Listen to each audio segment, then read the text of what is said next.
variation feels very humorous. You know, I think he's kind of having a conversation here, maybe with himself or maybe with somebody else, but you're kind of dealing with some contrasting, interesting characters that he's playing with.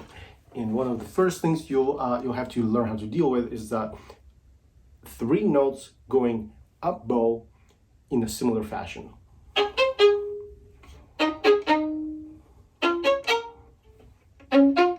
So all 3 have to be sometimes not on the same string, you know, so you kind of have to be prepared for that. And it's best to understand the right arm function, because remember, this is really about right arm, the whole book is, and you have to really just analyze how the right arm is behaving, how it should be behaving, and what can you do to improve things. So always think like that. And then of course you have the second character here, which is I call it the upside down saltando, because it's played basically up bow, which is very unnatural. It feels unnatural. So not easy to make it sound like a decent saltando when you're going up bow, because the strong beat is slightly feels reversed, you know. So as long as you feel that strong beat fairly well, you should be okay. Accents here really should be your best friend, I think. So if you can accent those notes, the strong beats, so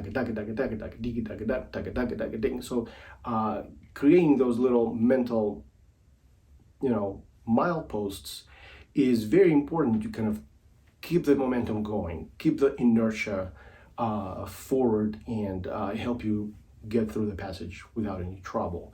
That's the one of the challenges to play those 16 notes passages, which he likes to use here quite a bit. They're always a little bit different, and they're always going to go quick, and most of the time you will be dealing with, you know, changes of the string changes, string crossings. So just be careful with that, and best to learn it slowly with relaxed, really relaxed wrist and fingers. So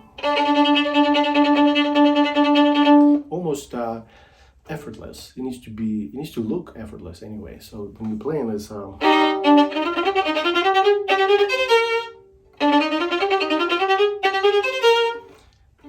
know, like there's really nothing to it.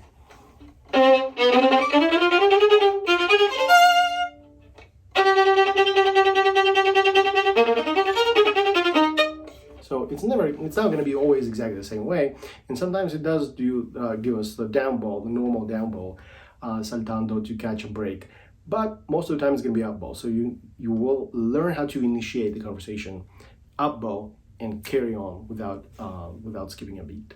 Not easy, but can be done.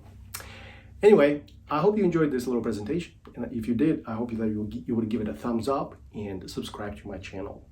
Also, I invite you to visit my website, where you can find more information about the lessons I teach online. Thank you for watching.